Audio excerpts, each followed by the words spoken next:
सर्वमङ्गलमाङ्गल्ये शिवे सर्वार्थसाधके शरण्ये त्र्यम्बके தேவி நாராயணி நமோஸ்துதே. ஸ்ரீசக்கரம் ஸ்ரீ வித்யா உபாசனை ஸ்ரீ சாக்தம் பற்றிய பதிவு. தேவி உபாசகர்கள் ஸ்ரீசக்கர வழிபாட்டை சித்த சித்தியோடு செய்கின்ற அதே நேரத்தில் குண்டலினி சக்தியை வழிபாடு செய்வதும் வழக்கத்தில் உள்ளது. சக்தி இல்லாவிட்டால் சிவம் இயங்காது. சிவத்துக்கும் ஜீவனாக இருப்பவள் சக்தியே. இந்த சக்தி நமது உடலில் உள்ள யோக சக்கரங்களில் மூலாதாரத்தில் பாம்பு வடிவத்தில் சுருண்டு படுத்திருக்கிறாள். அவளை யோக முறைகளின் மூலமாக தூண்டி எழுப்பி மூலாதாரத்திலிருந்து கிளப்ப வேண்டும். அந்த குண்டலியானவள் மற்ற யோக சக்கரங்களை துளைத்து கொண்டு கிரந்திகளை அறுத்து கொண்டு உச்சந்தலையில் உள்ள சூட்சும சக்கரமான சகசிரார சக்கரத்தை அடைவாள். இதுவே சிவசக்தி ஐக்கியம் எனப்படும். பிராணாயாமம், தியானம் போன்ற யோக நெறிகளை முறையாக கடைபிடிப்பதன் மூலமாக சுவாசத்தை ஒழுங்குபடுத்தி அதன் மூலமாக மூலாதாரத்தை வெளிப்படைய வைக்க வேண்டும். அப்போதுதான் குண்டலினி உறக்கத்திலிருந்து எழும்பி சீறிக்கொண்டு பாம்பை போல் சரசரவென்று மேலே ஏறி அடுத்த சக்கரமான சுவாதிஷ்டானம் அடைவார். இவ்வாறு யோக சாதனைகளை தொடர்ந்து செய்வதன் மூலமாக குண்டலினி தேவி ஒவ்வொரு சக்கரமாக, அதாவது மணிப்பூரகம், அநாகதம், விஷுப்தி, ஆக்ஞா ஆகிய சக்கரங்களை அடைந்து இறுதியாக சகஸ்ராரத்தை அடைவாள். இந்த இடம்தான் சுத்த ஞானம் இருக்கின்ற இடம். இது 1000 இதழ்களை கொண்ட தாமரையாக உருவகம் செய்யப்பட்டுள்ளது. மூலாதாரத்திலிருந்து குண்டலினி முறையாக மேலே ஏறும்போது பலவித அமானுஷ்யமான அனுபவங்கள் ஏற்படும். மனதிற்கெட்டாத இந்த அனுபவங்கள் அதீத புலனாற்றலின் அடிப்படையில் உண்டாகும். இவை அஷ்டமா சித்துக்கள் எனப்படும். இறுதியில் குண்டலினி சக்தி சகஸ்ராரத்தில் உள்ள சிவத்துடன் ஐக்கியமாகிவிடும். நமது உடலில் உள்ள யோக சக்கரங்கள் ஒவ்வொன்றுக்கும் ஒரு மந்திரம் உண்டு. அதனை தகுந்த குருவின் மூலமாக நாம் சிரத்தையோடும் பணிவோடும் குருமுகமாக உபதேசம் பெற்றுக்கொள்ள வேண்டும்.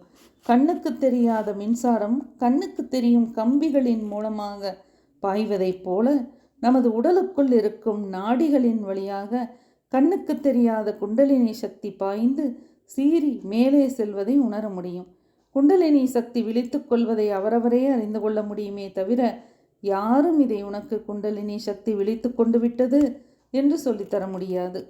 மூலாதாரம் என்பது நம் உடலில் முதுகெலும்பின் கீழ் மலத்துவாரத்துக்கு சற்று மேலே உள்ளது. 4 இதழ் தாமரை போல காணப்படும் இது பூமிக்கு சமமாக சொல்லப்படுகிறது. இதற்கென தனியான குணங்கள் உண்டு. மூலாதாரம் இல்லாவிட்டால் நமது உடல் பூமியின் இழுப்பை விட்டு விலகிவிடும். நம்மை பூமியோடு கட்டி வைத்து தாங்கி பிடிப்பதே இந்த மூலாதாரம்தான். ஆகவேதான் இது பூமி தத்துவத்தை சுட்டுவதாக அமைந்திருக்கிறது. இந்த மூலாதாரத்தில் தான் அம்பிகை ஒரு பாம்பின் வடிவத்தில் சுருண்டு படுத்திருக்கிறாள். நமது அனைவரின் உடலிலும் இந்த மூலாதார சக்தி மறைந்திருக்கிறது. இதுவே பரபிரம்ம சக்தி. இதை எழுப்புவதற்கு செய்யப்படும் வழிபாடுகள் யோக முறைகளிலும் சாக்த சாஸ்திரங்களிலும் சொல்லப்பட்டுள்ளன. இந்த சக்தியை யோக சாதனைகள் மூலமாக மட்டுமே எழுப்ப வேண்டும். இந்த வித்தை குரு மூலமாக அறிந்து அதற்கான மந்திரங்களை உபதேசமாக பெற வேண்டும். உபதேசம் பெற்று யோக குருவின் முன்னிலையில் குண்டலினி யோகம் செய்யும்போது மந்திர ஜபத்தினாலும் யோக அபியாசங்களினாலும் குண்டலினி விழிப்படைவார். அவள் மூலாதாரத்திலிருந்து சோம்பல் முறித்து கொண்டு சீறி பாய்ந்தபடி மேலே கிளம்பி அடுத்தடுத்த யோக சக்கரங்களை துளைத்து கொண்டு ஆக்ஞா சக்கரத்தை அடைவார். அங்கே பராசக்தியாக காட்சி கொடுத்து சகஸ்ராரத்தில் பரபிரம்மமான சதாசிவத்தோடு கலப்பாள். பிறகு பிரிந்து அங்கிருந்து கீழே இறங்கி யோக சக்கரங்களின் வழியாக தனது இருப்பிடமான மூலாதாரத்திற்கே வந்து விடுவாள். இந்த மூலாதாரத்துக்கு அடுத்து 2 விரற்கடை மேலே பியூபிக் எலும்பில் உள்ளது சுவாதிஷ்டானம் என்ற சக்கரம். இது 6 இதழ்களை கொண்ட தாமரையாக சொல்லப்படுகிறது. இந்த சக்கரம் முறுக்கி வார்த்த வெள்ளியின் நிறத்தில் இருக்கும். இது நீர் தத்துவத்தோடு தொடர்புடையது. இந்த மூலாதாரமும் சுவாதிஷ்டானமும் சேர்ந்தே அக்னிகண்டம் எனப்படுகிறது. இதற்கு மேலே இருப்பது பிரம்ம கிரந்தி என்ற முடிச்சு. அடுத்ததாக மணிப்பூரக சக்கரம் இருக்கிறது. 10 இதழ்களை கொண்ட தாமரை பூவின் அமைப்பை கொண்டது. நெருப்பு தத்துவத்தோடு தொடர்புடையது. சிவந்த நிறமுடையது. இது நம்முடைய அனைத்து உணர்வுகளோடும் தொடர்புடையது. பசியை தூண்டுவதும் ஜீரண சக்தியை அதிகரிப்பதும் இதன் பணி. இதற்கு அடுத்ததாக இருப்பது அநாகதம். உடலின் மத்தியில் இருதய பாகத்தை இது குறிக்கிறது. 12 இதழ்களை கொண்ட தாமரை பூவாக இது உருவகம் செய்யப்பட்டுள்ளது. பச்சை நிறம் கொண்ட இது காற்றின் தத்துவத்தோடு தொடர்புடையது. காற்று இல்லாவிட்டால் நாம் உயிர் வாழ முடியாது. அந்த வகையில் இந்த சக்கரம் மிக முக்கியமானது. நாம் மேலே பார்த்த மணிபூரகமும் அநாகதமும் சேர்ந்து சூரியகண்டம் எனப்படும். இதற்கு மேலே இருப்பது விஷுப்தி சக்கரம். இது தொண்டையின் அடிப்பகுதி. இது ஜனலோகத்திற்கு சமம். இது ஆகாச தத்துவத்தை குறிக்கிறது. இது நீல நிறம் கொண்டது. இதற்கு மேலாக உள்ள மற்ற சக்கரங்கள் மன தத்துவத்தை சார்ந்தவை. 16 இதழ்களை கொண்ட தாமரை பூவாக இது அறியப்படுகிறது. இது நம்முடைய சுயம் வெளிப்படும் இடமாகும். விந்து சக்கரத்திற்கு அருகே இருக்கும். இந்த சக்கரத்தில் நஞ்சும் அமுதமும் தயார் நிலையில் இருக்கிறது. இதனால் தான் நாம் சில நேரங்களில் கோபத்தோடும் ஆத்திரத்தோடும் நஞ்சு போன்ற வார்த்தைகளை கக்குகிறோம். அதே சமயம் சில நேரங்களில் அமுதம் போன்ற மரணம் போக்கும் ஆறுதல் வார்த்தைகளையும் சொல்கிறோம். இந்த சக்கரத்தை தியானம் செய்வதால் 4 வேதங்களை அறிந்த ஞானமும் எதிர்காலத்தை அறியும் விசேஷ அறிவும் உண்டாகும். விஷுப்தி திறக்கும். திறந்து கொண்டால் முக்தி நிலையை அடையலாம். இது மூடிக்கொண்டாலோ மரணம் ஏற்படும். அடுத்ததாக நாம் பார்க்க வேண்டியது ஆக்ஞா சக்கரம். இது சுழுமுனை நாடியில் அமைந்திருக்கிறது.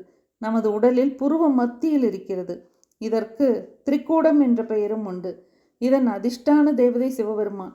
2 இதழ்களை கொண்ட தாமரை மலராக இது உருவகம் செய்யப்படுகிறது. இந்த சக்கரத்தில் தான் இடகளையும் பிங்கள நாடியும் சூட்சும நாடியோடு சேர்ந்து இங்கு வரும் குண்டலினி சக்தியை மேலே அனுப்புகிறது. இந்த விஷுப்தி சக்கரமும் ஆக்ஞா சக்கரமும் சேர்ந்தது சோமகுண்டம். அதற்கு மேலே உள்ளது ருத்ரகிரந்தி எனப்படுகிறது. மூலாதாரத்தில் சுருண்டு படுத்திருக்கும் குண்டலினி தேவியான சக்தியை உசுப்பி மேலே ஏற்றும் பணியில் வெற்றி பெறும் யோகி அனுபவ அறிவையும் முக்தியும் பெறுகிறான். இந்த காரணத்தினால் குண்டலினி யோகம் எல்லா யோகங்களுக்கும் சக்கரவர்த்தியாக சொல்லப்படுகிறது.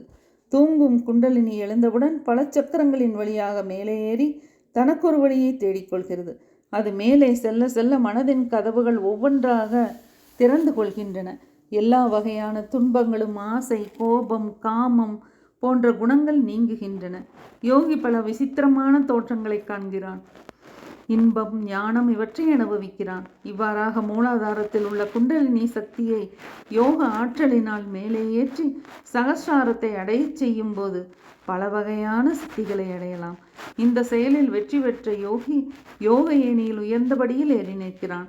அவன் மனம், உடல் ஆகிய பற்றுக்களிலிருந்து முற்றிலுமாக விடுபடுகிறான். அவனே பரிபூரண நிலையை அடைந்தவனாகிறான். நம்முள்ளே உறைந்து கிடக்கும் சக்தியை தியான யோகத்தின் மூலமாக எழுப்பி வாழ்க்கையில் வெற்றிகளை அடைய வேண்டும். இந்த சகல சித்திகளையும் தருபவள் தேவி. அவளை அபிராமிப்பட்ட சித்தியும் சித்தி தரும் தெய்வமாகி திகழும் பராசக்தியும் சக்திதளைக்கும் சிவமும் தவம் இயல்வார் முத்தியும் முத்திக்கு வித்தும் வித்தாகி முளைத்தெழுந்த புத்தியும் புத்தியினுள்ளே புறக்கும் புறத்தை அன்றே என்று பாடுகிறார். அஷ்டமா சித்திகளை அருளும் ஆற்றல் பெற்றவள் மகா திரிபுர சுந்தரி. அவளை குண்டலினி தேவியாக பாவித்து யோக முறையில் சாதனை செய்வது குண்டலினி யோகம் எனப்படுகிறது. இந்த குண்டலினி யோகத்தை செய்வதற்கு உடலின் சக்கரங்களுக்குள்ள மந்திர எழுத்துக்களை அறிவது அவசியம். மேலும் பார்ப்போம்.